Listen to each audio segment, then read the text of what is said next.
नमस्कार दोस्तों, मेरा नाम है अमन शुक्ला और एक बार फिर लेकर हाजिर हुआ हूँ एक डरावनी कहानी।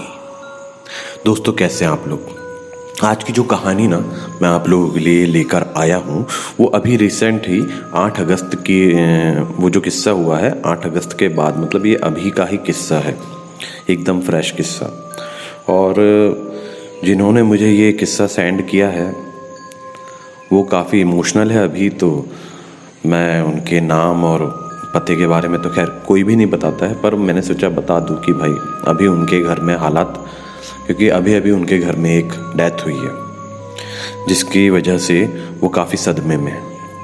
खैर चलिए कहानी पर आते हैं। दोस्तों, आपने कई बार सुना होगा ना कि मतलब एक चीज़ सोचिए, अगर हमारा कोई करीबी, हमारा कोई ऐसा व्यक्ति जिसे हम बहुत चाहते हो और बहुत समय से मिल ना पाए हों, है ना, या फिर हमारे साथ का ही कोई व्यक्ति अचानक किसी वजह से उसकी मौत हो जाती है, तो कई बार हम ऐसा सोचते हैं ना कि काश हम उनसे बातें कर पाते, उन्हें बता पाते। कई बार ना हम लोग सोचते हैं कि यार ये बोलना है, इनसे ये बात करनी है, लेकिन कई बार ना किस्मत का खेल ही कुछ अलग होता है। हम लोग सोचते रह जाते हैं और वो इंसान इस दुनिया से ही चला जाता है।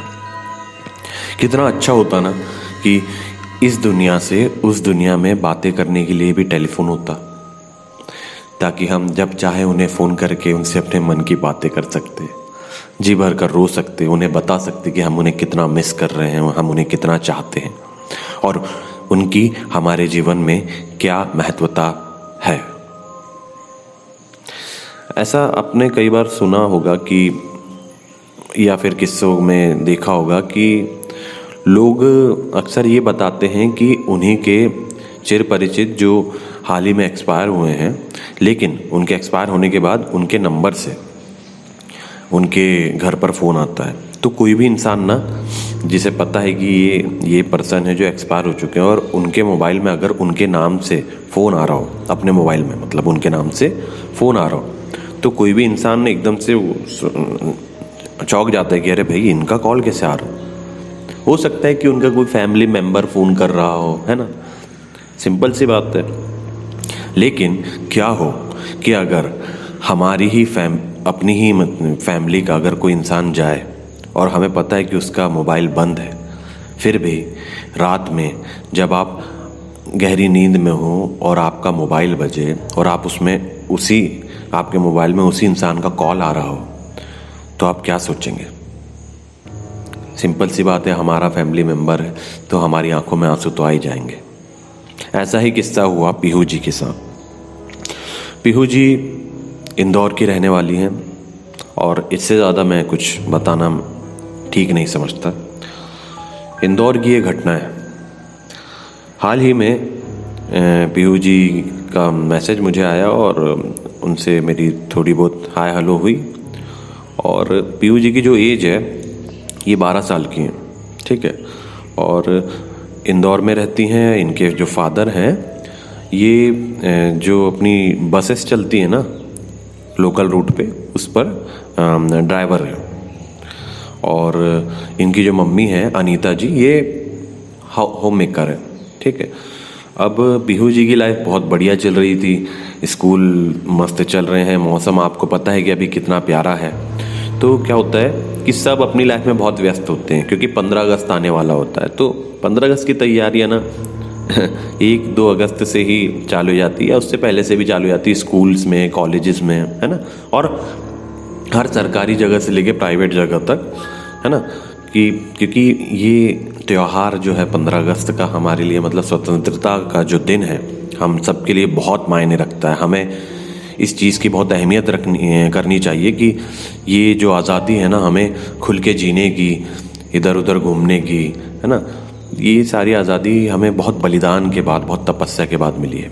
तो ऐसा ही कुछ इंदौर में भी पीहू जी की पूरी फैमिली में चल रहा था। इनके फादर अलग व्यस्त थे, पीहू जी अपने स्कूल्स में व्यस्त थी, और इनकी जो मम्मी है इनका पार्लर का बिजनेस है। तो हर इंसान अपने अपने तरीके से 15 अगस्त को सेलिब्रेट करता है। ऐसी ही तैयारियां चल रही थी कि 8 अगस्त के दिन एक बेहद दुखद समाचार आता है पीहू जी के घर पे कि एक कार एक्सीडेंट में, मतलब इनके फादर जो बस चला रहे थे, है ना, और ये कोई बहुत बड़ी बस नहीं थी और बहुत छोटी नहीं, जो मीडियम साइज़ की बसेस चलती है ना वो, तो इनकी बस से एक कार टकराती है।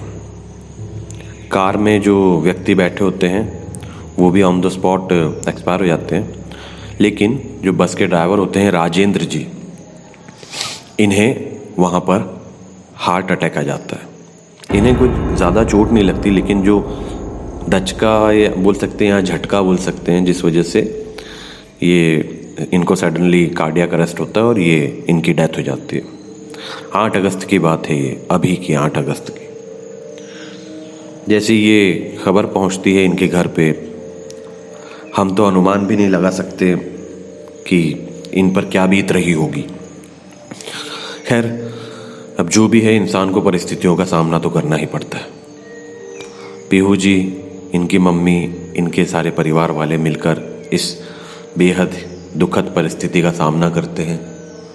और वही फिर जो इंसान घर पे जाता है तो उसके घर का माहौल तो आप जानते ही हैं, हम सब किसी न किसी के ऊपर, सबके ऊपर ये सब बीत चुका है, इसलिए हम सब ये जो परिस्थितियों से अच्छा खासे तरीके से वाकिफ़ हैं। तो इन्हें मैं ज़्यादा क्या ही बता दूँ आपको। अब क्या होता है, 15 अगस्त की जो ये सब तैयारियां चल रही होती है ना, तो अब शहर और देश तो रुकता नहीं है, पर इनके घर में मातम था। घर में परिवार वाले माहौल ठीक रखने की कोशिश कर रहे थे, ठीक है। और राजेंद्र जी, अनीता जी की शादी को हुए लगभग 14 साल हो चुके थे। अनीता जी पे क्या गुजर रही होगी ये तो हम सोच भी नहीं सकते। और पीहू जी जो 12 साल की बच्ची है, जिनके फादर जा चुके हैं उन्हें छोड़ के, क्या ही बता सकते हैं हम उनके बारे में। वो तो अब बस दिन भर अपने पापा को ही मिस करती थी। तारीख बीतती चली गई और आया 15 अगस्त का दिन। रात की बात है जब पीहू जी अपने सामने के, मतलब जो ड्राइंग रूम होता है ना, जहाँ टीवी लगी होती है, वहाँ पर बैठकर अनमने मन से बैठी हुई थी, अपना माइंड डाइवर्ट करने के लिए। घर वालों ने टीवी चालू कर दी थी कि भाई बच्ची है, इससे का दिमाग थोड़ा इधर उधर करें, नहीं तो ये डिप्रेशन में चली जाएगी। तो घर वालों ने टीवी पर इसकी फेवरेट मूवी लगा दी। पीहू भी जो छोटा सा बच्चा है, ये काफ़ी अनमने तरीके से देख रहा था, मतलब देखना भी नहीं चाहती थी ये मूवी, पर क्या करे क्योंकि दिमाग में वही सब चल रहा था। तो ये अपने सोफे पर लेटकर टीवी देखते रहती है। टीवी देखते देखते क्या होता है, इनकी नींद लग जाती है। और अभी ना पीहू जी के जो पापा का मोबाइल है ना, ये अपने पास ही रखती थी, ठीक है। तो ये अपने पापा का मोबाइल अपने पास ही रखती थी, क्योंकि अब इनके फादर जा चुके थे और तो इनसे रिलेटेड जो भी सामान है रखता है इंसान अपने पास, आसानी से हम किसी को बुला नहीं सकते। तो पीहू जी अपने पापा का मोबाइल अपने पास ही रखती थी। इसको कुछ खास ऑपरेट नहीं करती थी, पर बस अपने पास रखती थी। टीवी देखते देखते क्या होता है, पीहू जी को नींद आती है और पीहू जो अपने सोफे में जो गद्दियाँ रहती हैं ना, उसको तकिया बना लेती हैं और उस तकिया के नीचे अपने पापा का मोबाइल रखती हैं। और थोड़ा, मतलब जब आदमी इंसान नींद में जाते रहते हैं ना, तो आंखें बंद चालू होते होते इनकी नींद लग जाती है। रात को करेक्ट मतलब बोल सकते हैं 12:15 बजे, 15 अगस्त जब लग चुका था, तो 15 अगस्त की नाइट में 12:15 बजे, मतलब 14 अगस्त से 15 अगस्त जब लगता है 12:15 बजे रात में, थोड़ा ज़्यादा खींच लिया मैंने, तो 12:15 बजे रात में पीहू जी जब सो रही होती हैं, तो इनके तकिए के नीचे जो इनके फादर का मोबाइल होता है ना, वो बजता है। पीहू जी आधी, मतलब अब वो नींद में है, तो वो मोबाइल जब वाइब्रेट होता है तो वो मोबाइल निकाल कर देखती हैं। और वो मोबाइल निकाल कर देखती हैं तो पाती हैं कि उसमें एक अननोन नंबर होता है जिससे कॉल आ रहा होता है। पीहू जी नींद में होती हैं और नींद में ही फ़ोन उठाती हैं। वो बोलती हैं हेलो। तो स्टार्टिंग में तो कोई जवाब नहीं मिलता। पीयू जी नींद में ही बोलते थे, हेलो कौन बोल रहा है। अब छोटा सा बच्चा है, नींद में है, क्या बोलेगा, परेशान है ना। एक तो उसकी हालात इतने ख़राब हो गए। बाहर से दूसरी तरफ से एक दो बार हेलो हेलो बोलने के बाद पीहू के आवाज़ आती है, पीहू के पिताजी की, राजेंद्र जी की। वो बोलते हैं, पीहू बेटा मैं हूँ, बेटा आई लव यू, बेटा ये बहुत मुश्किल से मैं तुम्हें कॉल कर पाया हूँ बेटा, बहुत खुशी हो रही तुमसे बात करके, बेटा मैं तुम्हें बता नहीं सकता मैं तुम्हें कितना चाहता हूँ। यहाँ से पीहू जी की भी नींद अब उड़ चुकी है। पीहू जी जैसे अपने फादर की आवाज़ सुनती हैं, बोलती, पापा पापा I love you so much, पापा प्लीज़ वापस आ जाओ, पापा पापा आप कहाँ हो, कहाँ चले गए हो, लोग बोलते कि आप नहीं रहे, पापा सबको बता दो कि आप हो। ऐसी इनकी बात होती है। पीहू जी बस इतना ही बोलती रहती है कि पापा वापस आ जाओ, वापस आ जाओ, और उतने में फ़ोन कट जाता है। और पीहू जी जब उस नंबर पर डायल करने जाती हैं तो नंबर सेवा में नहीं दिखाता। रात में हो हल्ला हो जाता है। पीहू जी अपने चाचा, मामा, मामी, मम्मी, दादा, दादी, नाना, नानी सबको चिल्ला चिल्ला के ये बता रही कि मम्मी पापा जिंदा है, पापा का कॉल आया था, इस नंबर से आया था, आप लोग बात करो, पापा कहाँ हैं, कहीं किसी ने उन्हें किडनैप तो नहीं कर लिया। 12 साल का बच्चा है, उसके साथ अगर ऐसा होगा तो वो तो सोचेगा ही ना ऐसा कुछ कि नहीं सब लोग झूठ बोल रहे हैं, ऐसा कुछ नहीं है, पापा से मेरी बात हुई है। पूरे घर में हंगामा हो गया, हो हल्ला मच गया। सबने वो उस मोबाइल में वो नंबर देखा बाकायदा, ऐसा नहीं कि नंबर गायब हो गया और ये ऐसा वैसा है ना, ये सब नींद में था, पीहू सपना देख रही होगी, ऐसा कुछ नहीं था। और सब लोगों ने अपने अपने मोबाइल से उस नंबर पे ट्राई किया, लेकिन वो जो नंबर है सेवा में नहीं दिखा रहा है। बाकायदा उस मोबाइल में ये भी दिख रहा है कि रात को 12:15 पर इस नंबर से कॉल आया है, और जब इस नंबर पर मतलब जैसे देखते ना अपन कि भाई कितनी मिनट बात हुई है ना, तो इस नंबर पर बात भी हुई दिखाई जा रही है कि हाँ भाई इतने मिनट इतने सेकंड इस नंबर से पीहू ने बात करी है। और पीहू का कहना है कि इस नंबर से इनके फादर बात कर रहे थे। वो बच्ची, वो गुड़िया ये बात मानने को ही तैयार नहीं है अब कि उसके फादर नहीं रहे, जबकि इनके फादर का जब क्रियाक्रम होता है सब लोगों ने देखा है इन्हें। कार्डियक अरेस्ट की वजह से गए थे, तो कोई भी इस बात पर भरोसा नहीं कर रहा था पीहू की, लेकिन पीहू की मम्मी कहीं ना कहीं ये बात मानती थी। अब क्या होता है कि पीहू जी के घर पर इनके जो चाचा के बेटे होते हैं वो भी, अब कौन इंसान चाहता है यार, लेकिन जब सबने देखा है, इंसान की डेड बॉडी देखी है, उनका क्रियाक्रम किया गया है सबके सामने, तो कोई भी इंसान इस बात पे भरोसा भी नहीं कर पाएगा ना। जैसे तैसे समय निकलता है और ये लोग, और पर पीहू आज भी अभी भी ये बात मानने को तैयार नहीं है।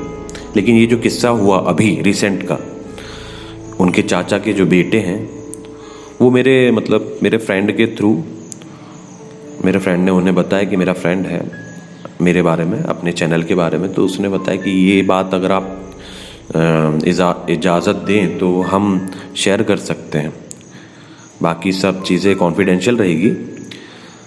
तो ये था एक किस्सा।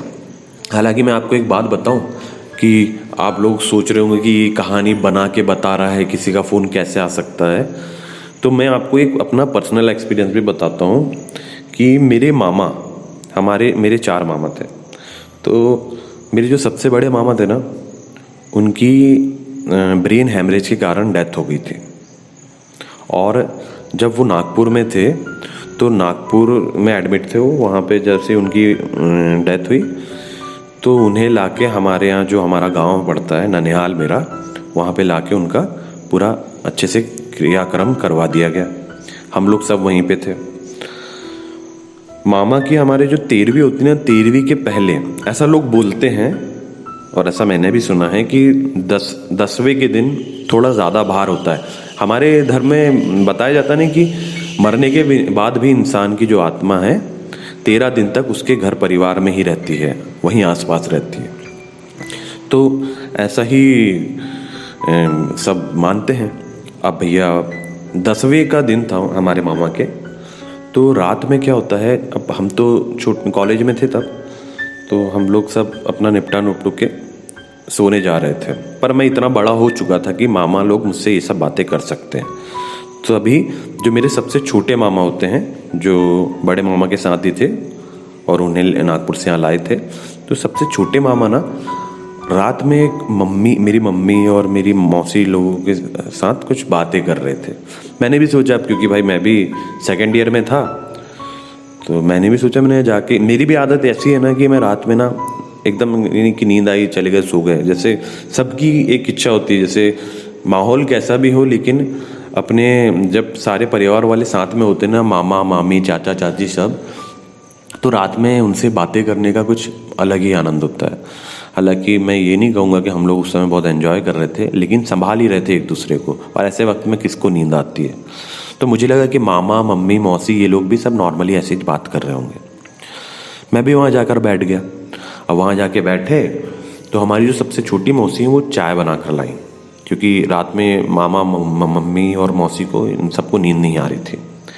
नानी और जो भी घर के बड़े बुजुर्ग थे उन्हें खाना वाना जो भी उस समय बनता है उसको बना के खिला दिया गया था और उनको सुलवा दिया जाता है, क्योंकि सिंपल सी बात है कि नानी पे तो क्या बीत रही थी कोई अनुमान ही नहीं लगा सकता था।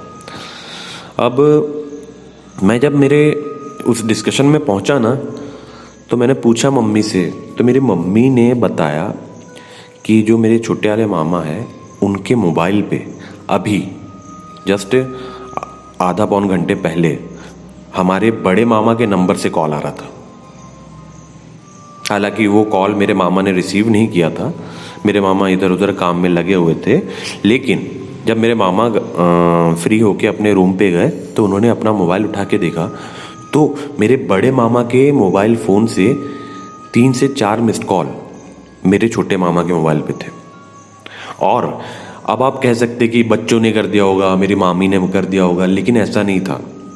मेरे बड़े मामा का जो मोबाइल था ना, वो यूज़ कर रहे थे, मतलब वो मेरे जो छोटे मामा है ना, मेरे छोटे मामा के पास ही मेरे बड़े मामा का मोबाइल था और मेरे मामा उसे यूज़ कर रहे थे जब मेरे बड़े मामा एडमिट थे। आप कंफ्यूज मत होना छोटे मामा बड़े मामा पे, तो क्योंकि मामा एडमिट थे तो उनका मोबाइल भी मेरे मामा छोटे वाले मामा रखते थे। अब जब मामा की डेथ हो गई थी तो मेरे मामा ने, छोटे वाले मामा ने, उनका मोबाइल स्विच ऑफ करके अपने रूम में रख दिया था। पहले तो हमारे परिवार में सबको ऐसा लगा कि उनके 2 लड़के हैं तो उनमें से कोई एक ने किया होगा, लेकिन मेरे जो छोटे वाले मामा जी हैं उन्होंने बताया कि ऐसा हो ही नहीं सकता, क्योंकि भैया का मोबाइल मेरे ही पास रखा है और मैंने स्विच ऑफ करके इसलिए रखा था क्योंकि उस पर बहुत ज़्यादा कॉल्स आ रहे थे। और जो हमारे बड़े मामा थे काफ़ी मतलब प्रसिद्ध इंसान थे, अभी भी हैं मतलब प्रसिद्ध, तो जिसके वजह से मेरे जो छोटे वाले मामा हैं बहुत ज़्यादा परेशान हो चुके थे और उन्होंने मोबाइल उनका स्विच ऑफ करके रख दिया था। तो ये एक जो इंसिडेंट थी ना, ये घटना थी, ये मामा मम्मी मौसी मामी हम ये सब डिस्कस कर रहे थे। फिर इनका ये सब डिस्कशन भी चला कि नहीं अभी 13 दिन तो वो घर पर ही रहती है आत्मा, ये सब इनका डिस्कशन चल रहा था। और कहीं ना कहीं मुझे भी इन सब चीज़ों को सुनने में बहुत इंटरेस्ट आ रहा था। चाहता मैं अपने चारों मामाओं को बहुत ज़्यादा चाहता हूँ, ऐसा नहीं कि बड़े वाले मामा को ज़्यादा छोटे वाले को कम, ऐसा नहीं।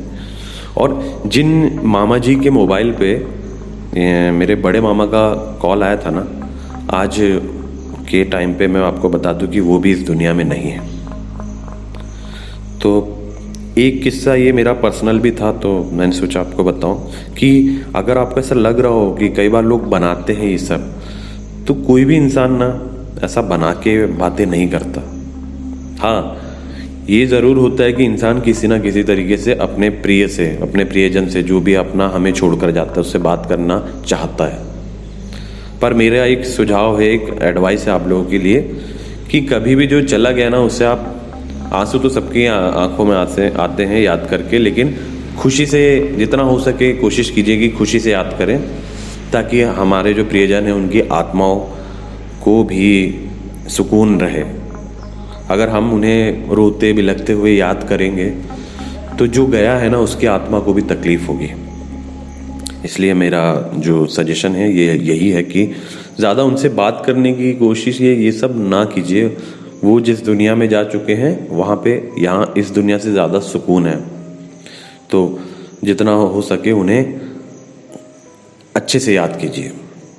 चलिए, ये एक जो किस्सा था जो अभी अभी हुआ है वो मैंने सोचा कि शेयर करूं आप लोगों से, अपनी फैमिली से। और मेरी यही दुआ है कि पीहू जी और उनके परिवार को भगवान ऊपर वाले हमारे भगवान जी शक्ति दें इस बेहद दुखदाई परिस्थितियों का सामना करने की। तो दोस्तों, ये थी ये कहानी। अगर आपको पसंद आई हो तो बहुत अच्छी बात है। मैं लाइक शेयर सब्सक्राइब करने को नहीं बोलूँगा, क्योंकि मैं खुद भी मैं ना जब कहानी सुनाता हूँ ना तो बताते बताते मैं कई बार खुद भी सामने वाले का दर्द फील करने लगता हूँ, और मुझे नहीं लगता कि अब मैं उनके दर्द को क्या ही बतला दूँ। चलिए, बस कहानी पसंद आई हो तो ठीक है, अच्छी बात है। हालांकि भगवान सबको सद्बुद्धि दे, सब अच्छे से रहें, सब अपना ख्याल रखिए, अपने घर परिवार वाले सबका ख्याल रखिए। अगर कोई इंसान परेशान दिखे तो उससे 2-4 मिनट 2-5-10 मिनट बैठकर बातें कर लीजिए। किसी से बातें करने से उसका दिल हल्का हो जाता है। आप भले उसे सपोर्ट ना कर सके किसी चीज़ में, लेकिन अच्छे से बैठकर बातें कर लीजिए। सकारात्मक हर इंसान के अंदर पॉजिटिविटी लेकर आए तो बहुत अच्छा होगा। आशा करता हूँ कि आप लोग सब जहाँ भी हैं स्वस्थ रहें, मस्त रहें, और मिलेंगे अब हमारे अगले एपिसोड में। तब तक बने रहे मेरे साथ। मैं हूँ आपका दोस्त अमन शुक्ला और लाता रहता हूँ डरावनी कहानियाँ। धन्यवाद।